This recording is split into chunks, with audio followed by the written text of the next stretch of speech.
Alors, aujourd'hui,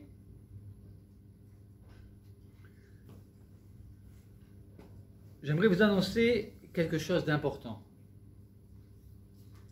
En avril 2020, une information se propagea vitesse grand V. En avril 2020, nous étions, donc vous savez que la crise du Covid a démarré en mars l'année dernière. Donc en avril 2020, bien, cette information s'est propagée vitesse grand V. Mais de quelle information s'agit-il? Eh bien, il semblerait que la première volontaire à se faire vacciner contre le Covid, elle s'appelait Elisa Granato, scientifique, serait morte 2 jours après avoir été vaccinée.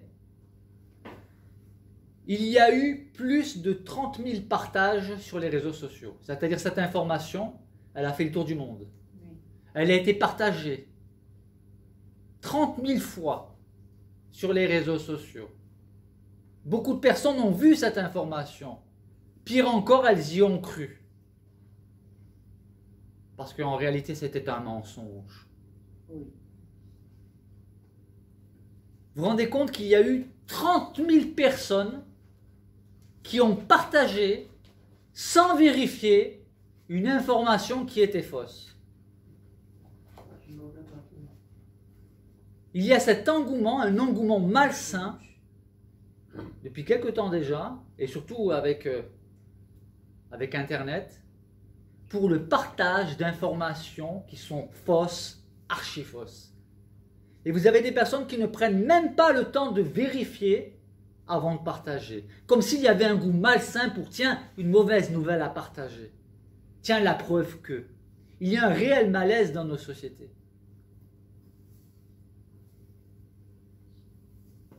C'était faux. Malgré qu'elle a été interviewée par un journaliste de la BBC pour démontrer qu'il s'agit bien d'une information mensongère et donc qu'elle est bien vivante, eh bien, figurez-vous que l'information continue aujourd'hui encore de circuler.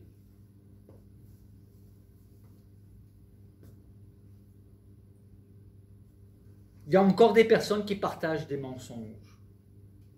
Alors autrefois, les ragots, on appelait ça les ragots. Ça se partageait dans les villages, c'était le bouche à oreille. Mais aujourd'hui, ça prend une ampleur phénoménale. Mais ce n'est pas... Là, ce n'est qu'un exemple. Il y a des centaines, voire des milliers, on appelle ça des fake news, des canulars, qui sont partagés. Mais le pire, c'est qu'il n'y ait pas ce genre d'informations qui existent. Le pire, c'est qu'il y ait des gens qui y croient sans vérifier. Et qui, en plus de ça, se font les promoteurs de ce genre de mensonges, en partageant et en véhiculant des mensonges. Des fois, je me dis, mais ils ont du chewing-gum à la place du cerveau? Mais c'est grave!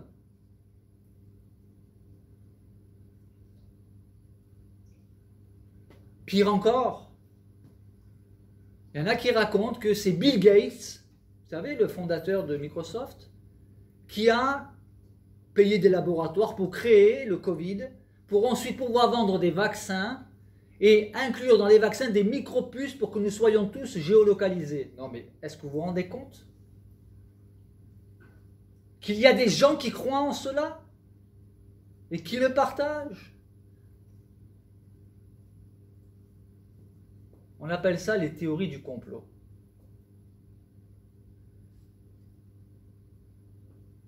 Il y en a qui vont jusqu'à dire que le... Il y en a qui vont... Ah, bien sûr que la maladie existe, ça c'est pas une théorie, c'est un fait. Oui. Il y en a qui disent que le 11 septembre, eh bien c'est les Américains eux-mêmes qui ont créé tout ça. Les frères Kouachi, c'était aussi une magouille, c'était un complot. Et il y a plein comme ça régulièrement. Alors je ne dis pas que je vis au pays des bisounours. Je ne dis pas que les complots n'existent pas, mais dénonçons les vrais complots.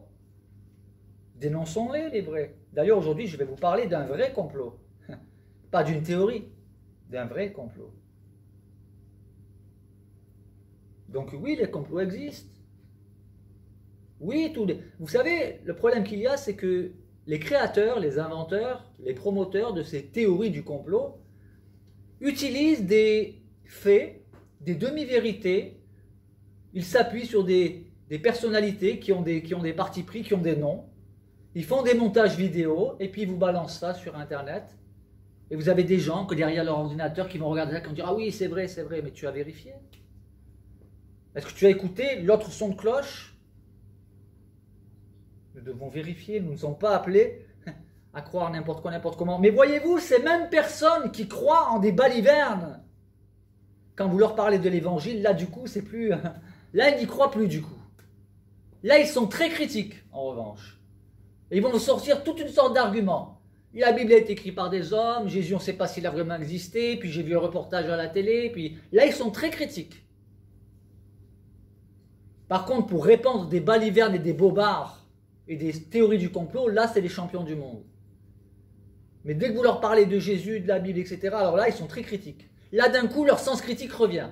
Là, du coup, ils vont faire des recherches sur Internet pour vous trouver l'information contraire, pour vous démontrer que... Ah, Seigneur, quelle patience le Seigneur a avec nous. Moi, aujourd'hui, alors c'était mon introduction, parce que je vais vous parler d'un vrai complot, ce n'est pas une théorie. Un complot qui a été mené contre Jésus, parce que Jésus dérangeait. Ce complot dont je parle aujourd'hui, allez-vous le partager, amis internautes? Vous qui aimez partager les complots, je vais vous parler d'un complot. Je suis curieux de voir combien il y aura de partage. Un complot. Vous savez que les pires ennemis de Jésus, c'était des sommités intellectuelles. Oui. Il y avait des savants, des professeurs, dans le domaine religieux. Mais c'était quand même des savants, des professeurs. Des docteurs de la loi, ça veut dire des enseignants, des professeurs. Des gens qui sont censés être intelligents, qui sont censés réfléchir. Et à plusieurs reprises, ils ont essayé de piéger Jésus. Alors aujourd'hui, je ne vais que survoler les différents aspects de ce complot, parce qu'il y aurait de quoi écrire un livre de 1200 pages sur le complot contre Jésus. Mais j'ai pris quelques exemples où nous voyons que les pharisiens, donc les autorités religieuses de l'époque majoritaire, bon, ils étaient aussi accompagnés des Sadducéens, ils ont essayé de piéger Jésus. Par exemple, le tribut à César. Ils se mirent à observer Jésus. On peut lire ça dans Luc chapitre 20, les versets 20 à 26. Ils se mirent à observer Jésus et ils envoyèrent des gens qui feignaient d'être justes, qui faisaient semblant d'être justes, pour, alors écoutez bien, pour tendre des pièges à Jésus et se saisir de lui après quelques paroles qu'il aurait prononcées. Pourquoi? Le texte nous le dit, afin de le livrer au magistrat et à l'autorité du gouverneur. Voilà ce qu'ils avaient en tête. Ça, c'est un complot. Ça, c'est un vrai complot. Ce n'est pas des bobards et des balivernes. Et ces gens hypocrites qu'ils étaient en plus, lui posèrent cette question. Regardez l'hypocrisie. Nous savons qu'ils veulent piéger Jésus. Ils veulent sa mort, ils veulent se débarrasser de lui. Et ils l'appellent maître. Maître, nous savons que tu parles et enseignes droitement. Une petite parenthèse. Si vous savez que Jésus enseigne la parole droitement, la vérité, pourquoi est-ce que vous ne l'écoutez pas? Au lieu de fomenter ce complot. Je ferme la parenthèse. Je reprends leurs propos. Maître, nous savons que tu parles et enseignes droitement et que tu ne regardes pas à l'apparence, mais que tu enseignes la voie de Dieu, écoutez bien, selon la vérité. Ils sont en train de dire à Jésus, tu enseignes la voie de Dieu selon la vérité. Et il lui pose une question. Nous est-il permis, ou non, de payer le tribut à César, c'est-à-dire l'impôt à l'occupant? César et son armée occupaient la région. Et le peuple devait payer un impôt. Et il pose cette question à Jésus, est-ce qu'on doit payer l'impôt à César? Le texte nous dit, Jésus Bah, parce qu'on l'arnaque pas Jésus quand même. Hein. On est d'accord. Jésus, apercevant leur ruse, leur répondit: montrez-moi un denier, la monnaie de l'époque. De qui porte-t-il l'effigie et l'inscription? De César, lui répondirent-ils. Alors il leur dit: rendez donc à César ce qui est à César, et à Dieu ce qui est à Dieu. Et ils ne purent rien reprendre dans ses paroles devant le peuple pour l'accuser, mais, étonnés de sa réponse, ils gardèrent le silence, il les a réduits au silence. Mais eux, ils avaient dans l'idée de le piéger. Dès le début, le texte nous le dit, ils envoyèrent des gens qui feignaient d'être justes pour lui tendre des pièges et saisir de lui quelques paroles afin de le livrer au magistrat. Allons plus loin, à notre texte. Matthieu chapitre 26, les versets 1 à 5. Jésus venait de donner des discours, différents discours, sur l'avenir. L'avenir, il a annoncé des choses qui doivent arriver bientôt. On ne sait pas quand, mais elles doivent arriver. Et après ces discours, donc le texte nous dit, lorsque Jésus eut achevé tous ces discours, il dit à ses disciples: vous savez que la Pâque a lieu dans 2 jours, et que le Fils de l'homme, il emploie l'expression le Fils de l'homme, il parle de lui, et que le Fils de l'homme sera livré pour être crucifié. Alors les principaux sacrificateurs et les anciens du peuple se réunirent dans la cour du souverain sacrificateur, qui s'appelait Caïphe, et ils délibérèrent, c'est-à-dire ils ont échangé, ils ont réfléchi, sur quoi? Sur les moyens d'arrêter Jésus par ruse. On est dans un vrai complot là. Et de le faire mourir. Mais ils dirent que ce ne soit pas pendant la fête, afin qu'il n'y ait pas de tumulte parmi les peuples. Ils sont très intelligents, mais ils utilisent mal leur intelligence. Ils veulent nuire à Jésus. Un autre texte. Matthieu, toujours dans chapitre 26, les versets 14 à 16. Alors l'un des 12, appelé Judas Iscariote, alla vers les principaux sacrificateurs et leur dit: que voulez-vous me donner et je vous le livrerai. Il parlait de Jésus. Et ils lui payèrent 30 pièces d'argent. Depuis ce moment, ils cherchaient une occasion favorable pour livrer Jésus. Là, on est toujours dans le vrai complot. Un complot, c'est quoi? C'est un ensemble d'actions, de mesures prises pour nuire à quelqu'un, et le plus souvent, c'est secrètement que cela se fait. Ça, c'est un vrai complot. Une théorie du complot, le plus souvent, c'est des théories farfelues, c'est un montage plus ou moins habile de différentes informations dans le but d'induire les gens en erreur et de créer une panique ou de répandre des mensonges. Voilà la différence. Mais là, on est dans le cas d'un vrai complot. On va passer tout de suite à lorsque Jésus comparait devant Caïphe, le grand souverain sacrificateur, et le Sanhédrin, qui est le tribunal religieux. Ils ont fini par saisir Jésus, bien sûr. Ceux qui avaient saisi Jésus l'emmenèrent chez le souverain sacrificateur Caïphe, où les scribes et les anciens étaient assemblés. Pierre, donc son disciple, vous savez, celui qui avait dit « Si tous te renient, moi je ne te renierai pas ». Eh bien, Pierre, lui, pourtant il va renier Jésus. Hein. Mais Pierre suit. Il suit son maître de loin. Pierre le suivit de loin jusqu'à la cour du souverain sacrificateur. Il entra et s'assit avec les serviteurs pour voir comment cela finirait. Les principaux sacrificateurs et tout le Sanhédrin, c'est-à-dire le tribunal, cherchaient quelques faux témoignages, pas des vrais. Ils n'en avaient pas des vrais de toute façon. Ils cherchaient quelques faux témoignages contre Jésus. Des faux témoignages suffisants pour le faire mourir. Vous vous rendez compte la méchanceté du cœur humain? Et contre Jésus, ils cherchent des faux témoins parce qu'ils n'en ont pas des vrais. Et d'ailleurs, le texte nous dit, mais ils n'en trouvèrent point, quoique plusieurs faux témoins se soient présentés. Mais tout le monde se rendait compte que leur version était contradictoire. Aujourd'hui, nous rendons-nous compte lorsque des informations sont contradictoires? Dieu nous a bénis en nous donnant un cerveau pour réfléchir. Comment l'utilisons-nous? Nous ne sommes pas responsables de ce que les gens disent, de ce que les gens affirment.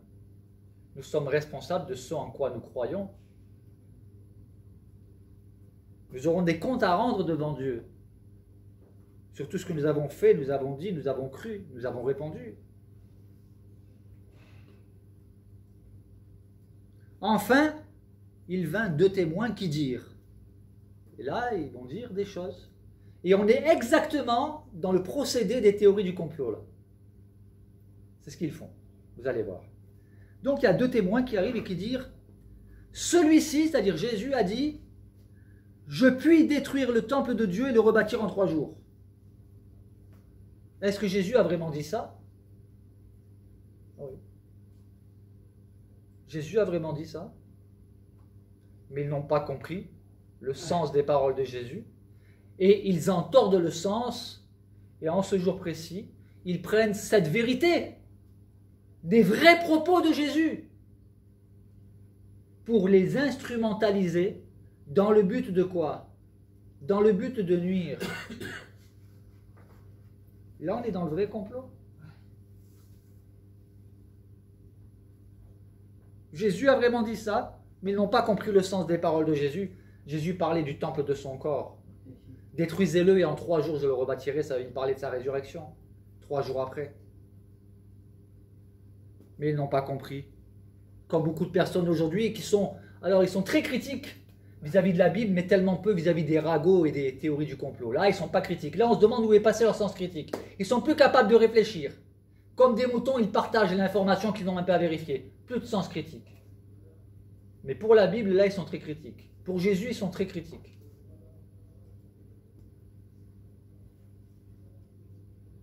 Oui, Jésus a vraiment dit ça. Ils n'ont pas compris. Le souverain sacrificateur, lui, il se leva et il dit à Jésus, « Ne réponds-tu rien? Qu'est-ce que ces hommes déposent contre toi ?» Et là, chose curieuse, Jésus garda le silence. Il estime qu'il n'est même pas utile de répondre. Et vous avez des personnes, il vaut mieux ne pas leur répondre quand elles vous racontent des bobards. Tellement c'est stupide. Et là, on est dans un cas de malhonnêteté flagrante généralisée. Et devant cela, Jésus ne répond pas. Et d'ailleurs, il était prophétisé qu'il garderait le silence, comme une brebis muette devant ceux qui l'attendent. C'est injuste ce dont on l'accuse, mais il le sait. Lui, il est droit, il n'a rien à se reprocher. Et il garde le silence, il ne répond même pas. Et le souverain sacrificateur, prenant la parole, lui dit, « Je t'adjure par le Dieu vivant de nous dire si tu es le Christ, le Fils de Dieu. » Là, voyant que Jésus garde le silence, ça l'énerve. Il lui dit alors, je t'adjure par le Dieu vivant de nous répondre.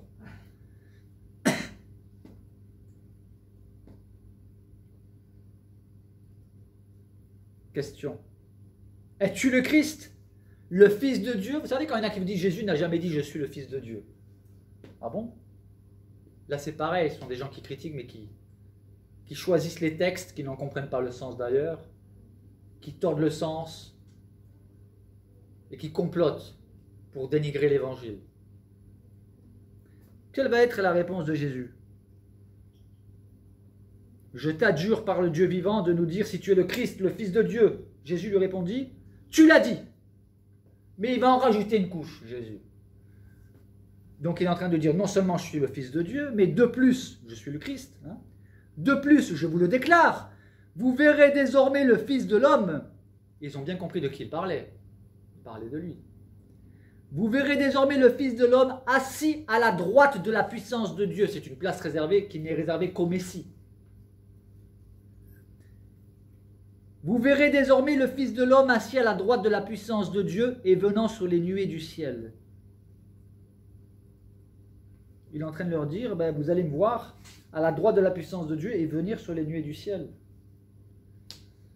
Le souverain sacrificateur, alors, il déchira ses vêtements en signe de consternation et de colère, en disant, il a blasphémé. Ça y est, ils sont contents. Là, ils doivent jubiler, tous ceux qui avaient comploté contre Jésus.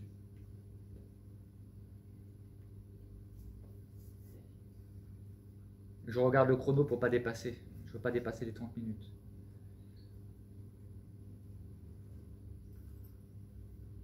Il a blasphémé. Jésus a dit, je suis le Christ. Il l'a dit clairement. Il a répondu à la question, dis-nous, je t'adjure par le Dieu vivant, tu es le Christ, le Fils de Dieu. Et Jésus lui dit, je te le dis. Et de plus, vous verrez désormais le Fils de l'homme assis à la droite de la puissance de Dieu et venir sur les nuées. Il a blasphémé, qu'avons-nous encore besoin de témoins? On n'a plus besoin de témoins, nous venons de l'entendre qu'il a blasphémé.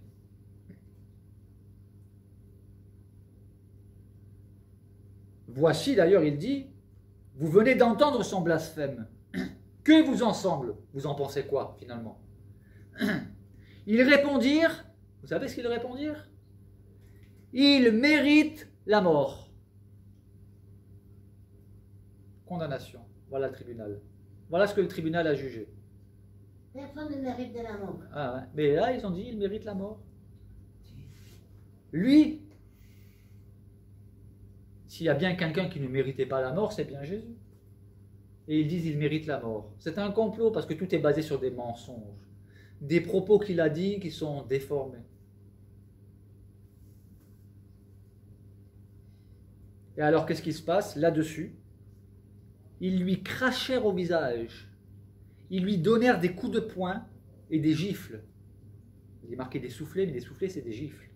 En disant, Christ, prophétise! Dis-nous qui t'a frappé. Il se moque de lui. Il l'humilie. Et vous savez pourquoi il a accepté tout ça, Jésus?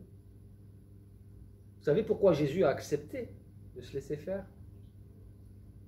Il savait tout ce qui allait lui arriver, il l'avait annoncé. Il avait dit à ses disciples, je vais aller à Jérusalem, je serai capturé et crucifié. Je serai maltraité, il le savait. Et vous savez pourquoi Jésus a accepté tout cela? Pourquoi Jésus a accepté d'être injurié, d'être maltraité?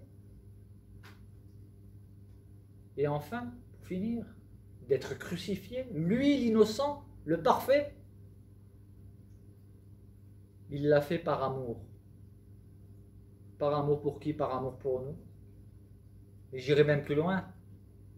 Il l'a fait aussi par amour pour ses ennemis. Ceux qui lui crachèrent au visage, il les aimait. Même les pharisiens, il les aimait. Lorsque Jésus, dans Matthieu 24, il leur dit « Malheur à vous, pharisiens hypocrites, race de vipères !»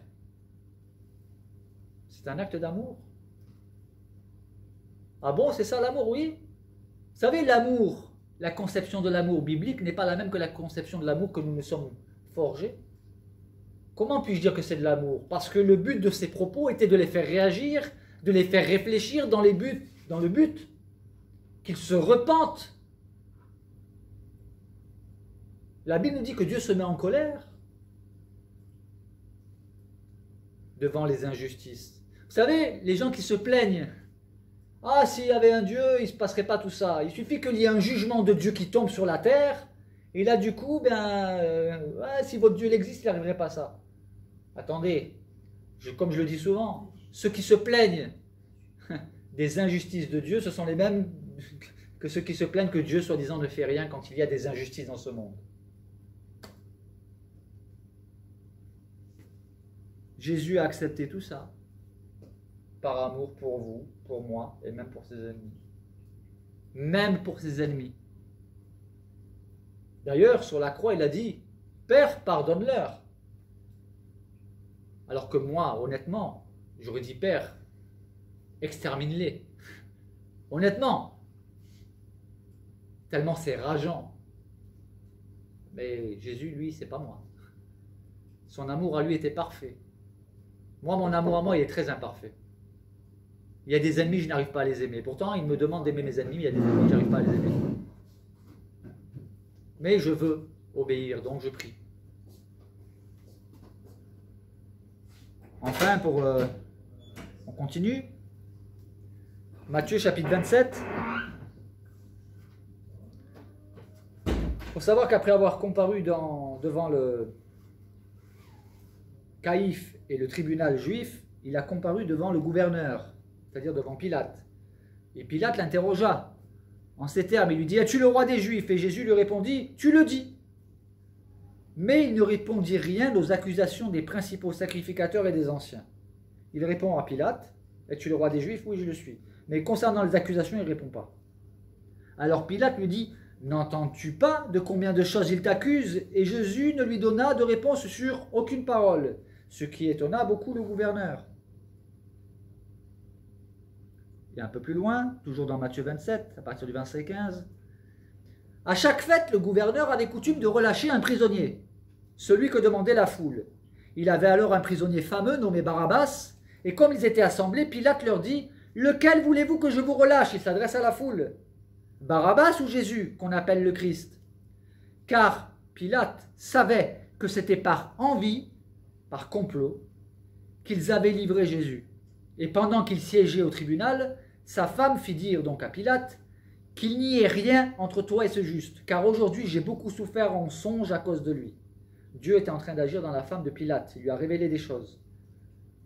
Et là le texte nous dit: les principaux sacrificateurs et les anciens persuadèrent la foule de demander Barabbas. Et voilà que la foule, comme des moutons, vont écouter ces autorités religieuses. Aucun sens critique. Le cerveau en marmelade. Il se laisse influencer. Les principaux sacrificateurs et les anciens persuadèrent la foule de demander Barabbas et de faire périr Jésus. Et le gouverneur, prenant la parole, leur dit: lequel des deux voulez-vous que je vous relâche? Et ils répondirent: Barabbas. Et Pilate leur dit: que ferai-je donc de Jésus qu'on appelle Christ? Et le texte nous dit: tous répondirent: qu'il soit crucifié.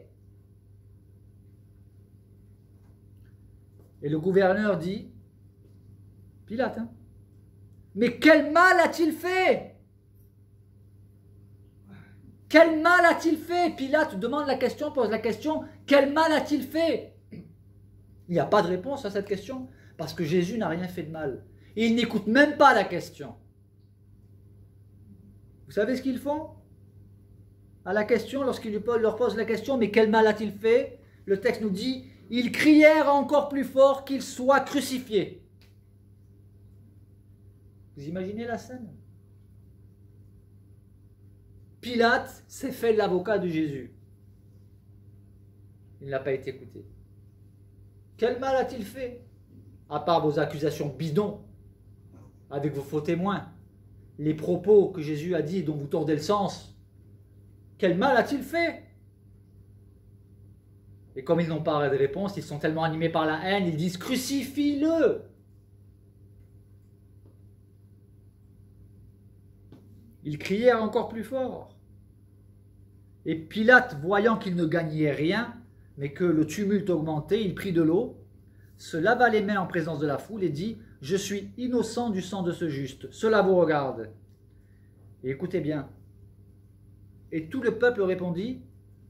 D'ailleurs, ces propos que je vais vous lire maintenant ont été retirés du film La Passion du Christ, vous savez, de Mel Gibson, parce que ces propos ont été jugés comme étant antisémites, alors qu'il n'en est rien. Parce que tout le peuple répondit: que son sang retombe sur nous et sur nos enfants. Alors Pilate leur relâcha Barabbas, et après avoir fait battre de verge Jésus, il leur livra pour que Jésus soit crucifié. Vous vous rendez compte de ce qu'ils ont dit? C'est de là que vient l'expression. Enfin, je pense que c'est de là que vient l'expression: je m'en lave les mains. Hein? Mais Pilate s'est lavé les mains, il a dit: je suis innocent du sang de ce juste. Et eux, ils répondent, tellement animés par la haine, que son sang retombe sur nous et sur nos enfants. Cette parole est-elle antisémite? Non. Les disciples de Jésus étaient juifs. Jésus était juif. Les premiers chrétiens étaient juifs. Mais il est question là d'une partie du peuple. Cependant, il faut reconnaître, et il est vrai, qu'en l'an 70, le temple de Jérusalem a été détruit, conformément à ce que Jésus avait annoncé, et le peuple a été dispersé. Et enfin, la conclusion. Pilate rentra dans le prétoire. Alors, on revient un peu en arrière, parce que Jean nous rapporte des propos que Matthieu ne nous a pas rapportés. Vous voyez, l'ensemble des 4 évangiles nous permet de reconstruire l'ensemble du tableau des événements. Pilate rentra dans le prétoire, appela Jésus et lui dit « Es-tu le roi des Juifs ?» Jésus répondit « Est-ce de toi-même que tu dis cela, ou d'autres te l'ont-ils dit de moi ?» Et Pilate répondit « Moi, suis-je juif? Ta nation et les principaux sacrificateurs t'ont livré à moi. Qu'as-tu fait ?» Et Jésus répondit « Mon royaume n'est pas de ce monde. Si mon royaume était de ce monde, mes serviteurs auraient combattu pour moi afin que je ne sois pas livré aux Juifs, se comprendre aux religieux. Mais maintenant mon royaume n'est point d'ici-bas. Pilate lui dit, tu es donc roi. Jésus répondit, tu le dis. Je le suis. Je suis roi. Je suis né et je suis venu dans le monde pour rendre témoignage à la vérité. Et écoutez bien ce que dit Jésus. Quiconque est de la vérité, écoute ma voix. Et lorsque Pilate va lui poser la question, mais qu'est-ce que la vérité? Jésus ne va pas répondre. Pourquoi? Parce que la réponse, il vient de la donner. Tu veux connaître la vérité? Écoute ma voix. Écoute ce que j'ai enseigné. Quiconque est de la vérité, écoute ma voix. Et non pas les ragots. Quiconque est de la vérité va répandre la vérité et pas les bobards, sans même les avoir vérifiés. Voilà, il y aurait peut-être encore beaucoup à dire. J'ai survolé le sujet. Ne croyez pas tout et n'importe quoi, n'importe comment, sans vérifier. Et rappelez-vous de ce véritable complot qui a eu lieu contre Jésus. Amen.